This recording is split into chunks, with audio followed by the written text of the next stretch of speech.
Isang hapon galing tulog ng tanghali, naisipan ko nga magmerienda, makapagluto nga ng noodles. Hugas muna tayong kamay bago ang lahat. Kuha tayong sabon, kuskus ng kaunti, bago hugas para malinis kamay natin bago tayo maghanda ng pagkain. Punasan lang natin para medyo tuyo na agad. Kuhanin na natin paglulutuan natin, tapos lagyan na natin ng tubig. Yung tama lang sana, patong natin siya, tapos buksan ang apoy. Adjust natin yung hindi din sobrang lakas. Yung tama lang. Habang hinihintay kumulo, tingnan muna natin yung anak kong nakapagkalat na agad. Yung nagsawa na sa laruan niya. Bagong gising pa kasi siya dyan, kaya di pa malikot. Di pa mainit makina niya eh, kaya matanda muna maglalaro. Tatayo ng Lego, sintaas ng pangarap niya.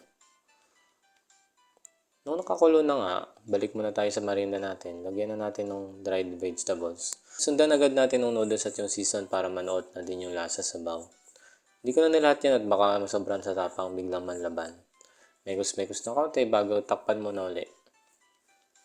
Hintayin lang natin maluto yung noodles at ilang minuto lang yon habang hiniram muna ng anak ko yung camera.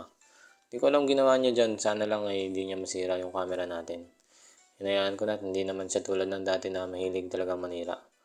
Alam na niyang papagalitan siya depende sa balak niya itapon o sirain.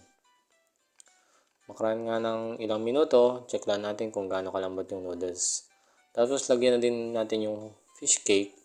Fish cake yung piniprito nyo sa mga sangyup. Nagupit na lang namin yan at naret kaya ganyan itsura. Para sa akin, parang mas masarap siya kaysa sa noodles. Malambot na siya tapos may sahog ka pa. Madali na siya maluto kaya siya pinahuli. Madali lang siya maka-absorb ng sabaw. Lutuin lang natin siya ng kaunti sa sarili pa niyang init habang nakaitakip pa. Tapos, ihain na natin yan. Yun lang muna. Salamat sa panonood.